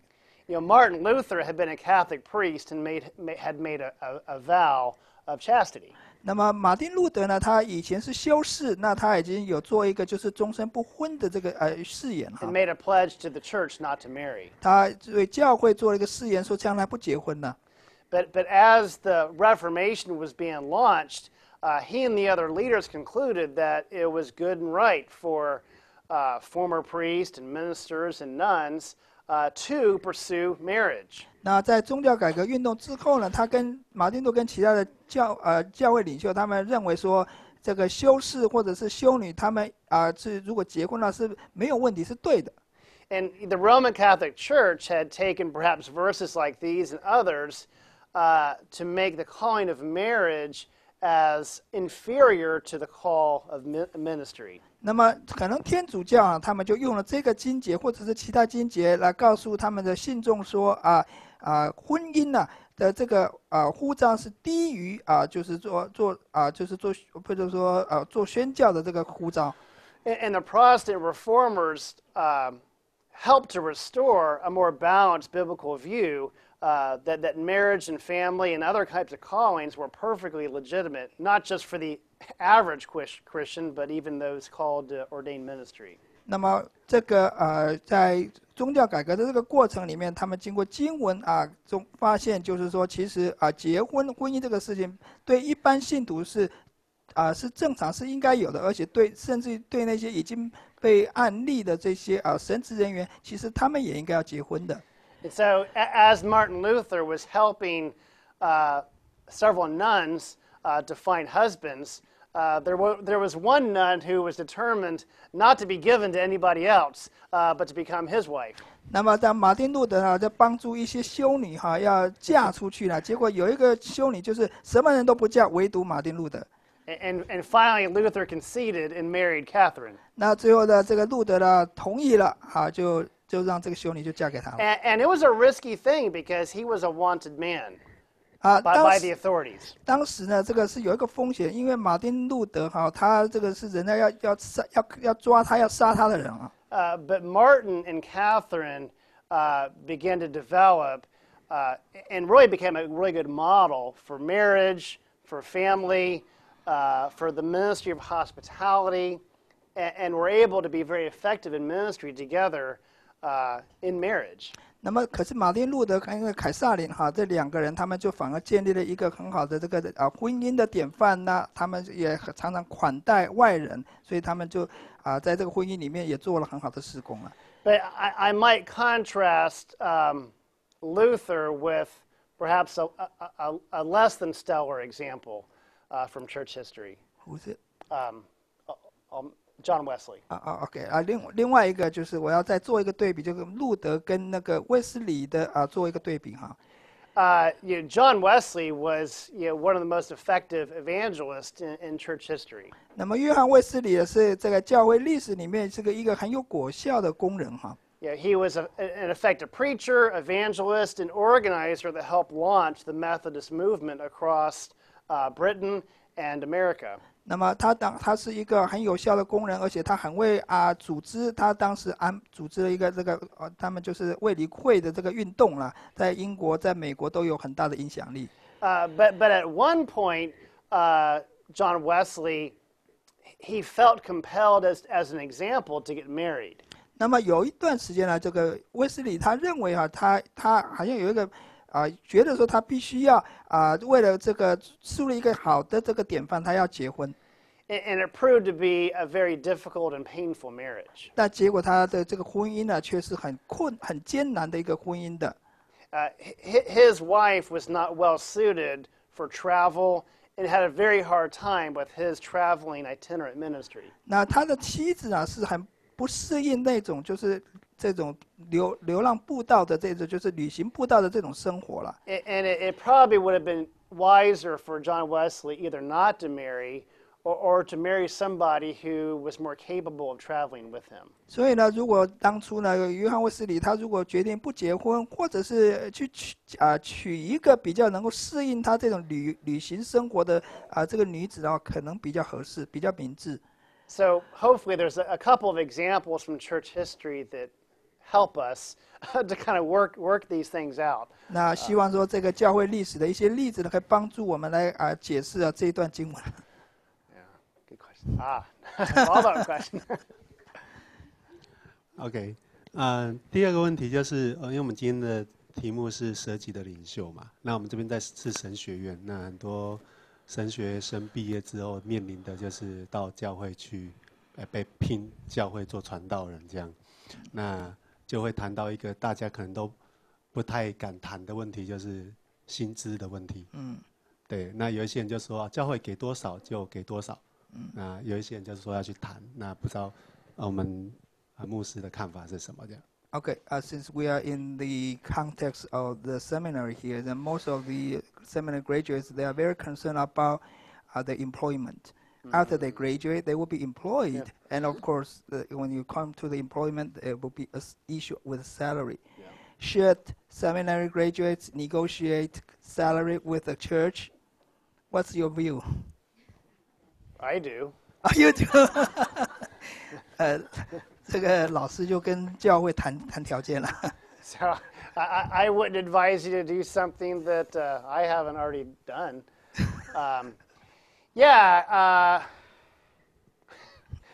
Money can be a sensitive topic. 钱是一个很敏感的问题啊。Those who are pursuing a vocational calling, in some sense, need to be prepared for the sacrifices that come with ministry. 在你们有呼召，神呼召要牺牲的这些就是要奉献牺牲。有时候你可能在某一个条件下，你的确要牺牲了。And I'll just be candid, I get compensated very well by my church. I serve a large church. I get compensated very well. However, I get paid far less than I would be paid now if I stayed in the high-tech vocation that I did before I went to seminary. 我在现在这个教会，因为我现在教会很大，所以呢，我的这个薪水还算是丰厚。可是呢，如果说要跟我以前在做牧师之前，我这个高科技的公司上班的薪水来比的话，我现在薪水是远低于那个过去职业的这个公司的薪水的。I had an engineering degree in college, and at one time I thought I wanted to go on to become a medical doctor. 那么我以前有这个工程师的这个学位了，我以前还以为说我将来会做医生了。And one of the issues for me was, as I was considering a call to ministry, was wondering if I was able to endure getting compensated far less than a doctor would be. 那么有一次，当我被呼召来做这个服侍神的时候，我曾经考虑过，我是不是能够忍耐得住，就是说这个我服侍的这个薪资会远低于我做医生的薪资。And I worked for a technology company for 3 years between college and seminary. And I can remember it was hard to walk away from that salary to go to seminary, where I was making very little money part-time as a student. 那么我当初呢是从在大学到神学院之间呢，我大概有工作有3年了。那时候我就是当我呼召要去读神学院的时候，我自己有一个挣扎，就是说我是不是能够真正愿意舍下这样子的高薪。And I believe I was serving for about 5 years in my church before I was getting paid at the same level I've been paid just my 3rd year out of college. 那么我在我现在会服侍这个教会，服侍了5年之后，我才拿到这个我刚刚离开就是刚刚离开那个职场那时候的薪资高的水准而已。So there are sacrifices to be made in ministry. 所以呢，有时候你在服侍的时候，你还是有一些必要的牺牲啊。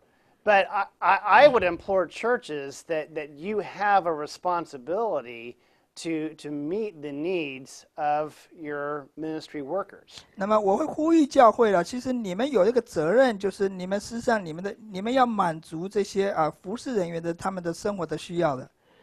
And I'll just be bold. I think it can be a real sin if the church insists that it's more spiritual for their pastor to live like at the poverty level. 那我认为如果教会认为说牧师应该要活在这个贫穷的水准的话，我认为这个是一个罪。I believe God does call His church to give sacrificially and meet the needs of ministry workers. 那么我相信神那个呼召这个教会呢，应该也要做一些牺牲奉献要帮助这个传道人或者牧师呢，要能够满足他们生活的这个需要。Yeah, and I've counseled men, who are pursuing ministry, especially those who have families, that they do have an obligation to their family to make sure that their needs are being met. 那么我要辅导一些弟兄啦，他们要来，就是说要做这个要服侍神了，尤其是那一些已经有家庭的这个弟兄，因为他们的确是有一个挣扎，他们能不能养活自己的家。And in the real world, compensation will become a factor in determining where you go. 那么在我们这个现实的这个世界里面呢，有时候你的薪资的确会影响你会到哪一个职场，你到哪一个工作。a church that can't afford a full-time pastor needs to be content with a part-time pastor. 那么，如果一个教会他没有办法负担这个没办法负担一个全职的牧师的话，他们应该考虑要这个就是说支持一个兼职的牧师。Do not expect a full-time pastor to work on part-time pay. 那么你不要就是雇了一个全职的牧师，却给他兼职的薪水。If a man's willing to work part-time for the church and be what we call bivocational to earn income elsewhere, then fine. That's something that if he feels called to do that, he can negotiate that with the church. 那如果有一个人呢，他可以就是说兼职做牧师，那同时他又有另外一个职业，我们就说他有2个职业的话，那我认为他可以跟教会谈这个事情。But to give a short summary answer after a long answer is that I think the ministry worker does need to be concerned and should not be shy to talk about compensation. 所以我总结一句话，就是这个牧师啊，他们应该是可以去跟他谈的，不要就觉得不好意思了，还是可以谈的了。And for church leaders to insist the worker can't talk about it, I would call that abusive and manipulation. 如果教会的领袖认为说薪资的问题不能谈的话，我认为这个是一个就是滥用，就是误用的这个权限了。And and maybe this is American values clashing with Asian values, but I think I can defend my case from Scripture. 那也许我这个讲法可能是美国式的这个观念，而不是亚洲人的这个观念，但是我可以从经文上得到我的支持的这经文的。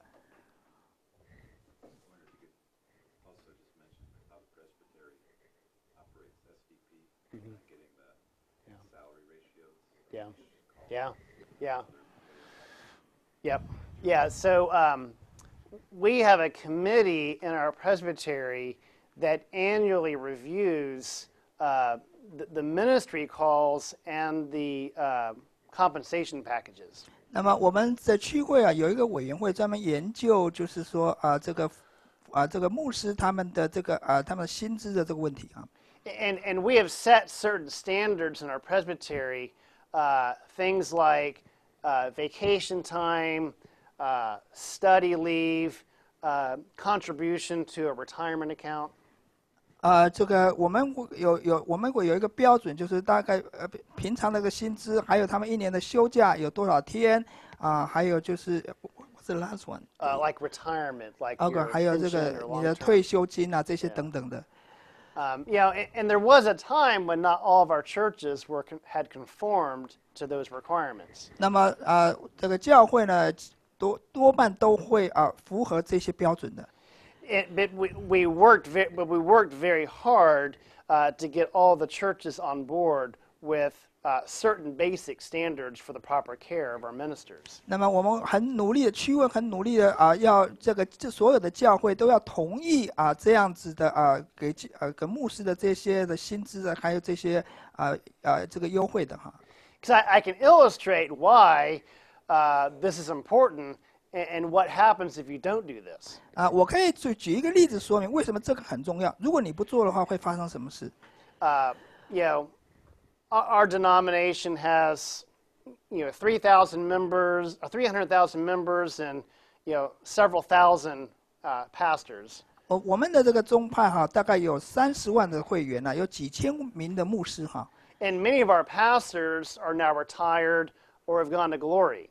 那么有些牧师呢已经这个退休了，或者是已经到天家去了。And many of our pastors have left behind a widow. 那么很多牧师呢，这个就留下了一些寡妇了。And many of these pastors were paid very little during their pastorate and had nothing saved away for retirement. 那么这些牧师有时候在他们服侍的时候，他们薪资很低，结果呢退休之后没有太多的存款呢。And so now we have hundreds of pastors' wives, widows, in their elderly years, with very little economic means. 那么结果我们大概这个去宗派里面有100多位就是牧师去世之后留下来这些寡妇，他们却没有足够的经济的资源哈。And the retirement, the board that oversees retirement and benefits of pastors has had to raise a lot of funds to help just meet the basic needs of our widows. 那么这些委员会就是专门看这个审查这个薪资的委员会，他们必须要有一个募款，然后来帮助这些寡妇啊。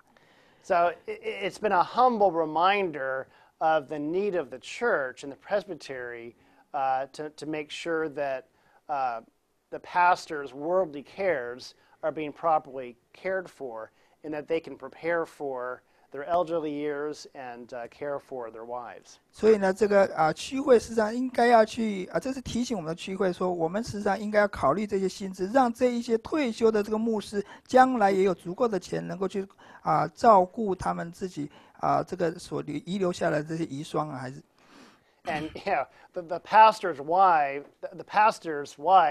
and the church's expectations of them is a whole other subject that we could address as well. 那当然了，这个对于这个牧师的这个妻子要怎么照顾，这是完全不同的主题了。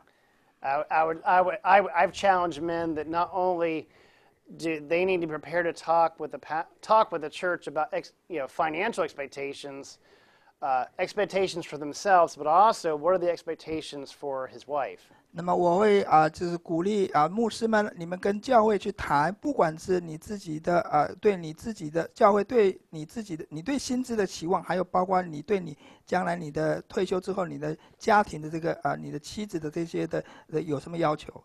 And a pastor's wife by all means is called to sacrifice and serve the church as well, but her first calling is to her husband and her children.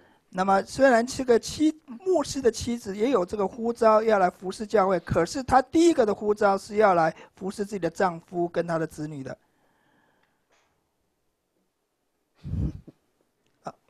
后面有。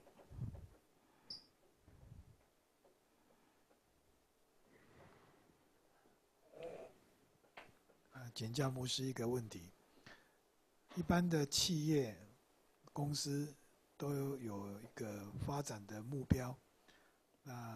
圣经上也说没有异象，名就放肆。身为教会的牧者，也是教会的领袖，如何为教会订立应有的目标？不知道老师的看法怎么样 Okay, in the business world, there always has a business goal for development, and as a leader and the pastor of the church, do we need to set goal? How do we set goal, for the church? Yeah. I do think goals are important. The church is an organization and can learn things from the business world, but we need to remember the church is more than just an organization. 设立目标是很重要的教会可能是一个组织，但是教会是超过就是它的那个它的这个特性呢是超过组织的。And I believe that church leadership in the church can focus on results and be goal oriented. I think that's important. However, you can't always measure it the way you can measure the bottom line in a business in terms of profit or stock performance. 我认为这个教会的领袖，当然了，你可以用你这个目标最后执行的成果来评断你的这个执行的绩效，但是呢，你不能太执迷于变成这个只有这个目标导向的这个教会你不能用就是说好像企业会讲利润有没有达到这个就是有没有达到这个目标，但是教会不止于这样子的。So I think that the pastor and the elders can set goals in terms of how they want to develop people, how they want to trust God for hard things, and that may look different in each church. 那么牧师还有这个长老，他们是可以设定目标的。他们的目标可以说怎么样子来这个就是说造就他们的这个会众，或者是怎么样子来完成这个神的这个使命啊。但是每一个教会的性质都不一样的。Each church may be unique in its gifts and its opportunities, but each church is called to be faithful in the ministry of the word and its witness to the community. 那么每一个教会，他们可能所得到的恩赐还有这个机会可能不同，但是每一个教会都有同一个目标，就是要做神的这个工作，然后要就是忠心于神的这个话语。And so, even on like the missions committee at our church, we ask our missionaries to provide some goals on an annual basis. 就在我们教会的这个宣教这个事工里面，我们会要求这个宣教士，你也要制定你自己的目标。So even Dr. Yates submits annual goals to our church. 这个叶牧师呢，他每年都要提出那个报告那个目标这个执行结果，这都要提出来的。But we also encourage those goals to be realistic, to be God-centered, and not I don't know what's the word. OK， Yeah. 我们会希望说，他的这个目标呢，必须是切合实际的，而且是以福音为中心的。好，因为时间，可能我们结束，我们给讲员来结束到。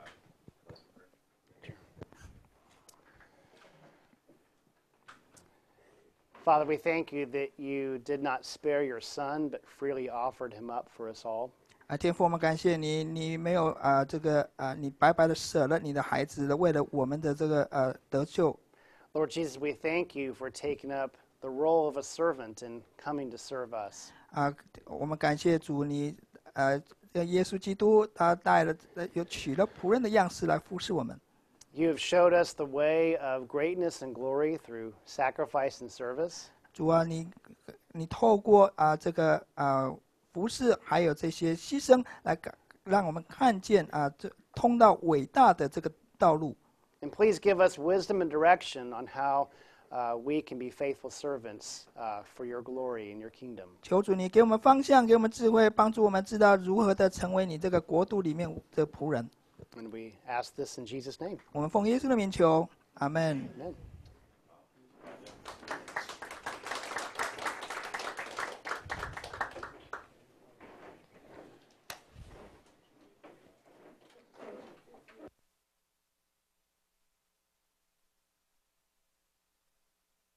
谢谢各位今天的参与，还有这2天的讲座的与会者。那如果可能的话，就请各位帮我们把这边的那个椅子收起来、叠起来就可以了。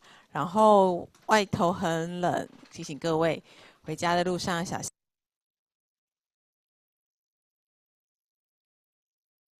拿走，谢谢各位。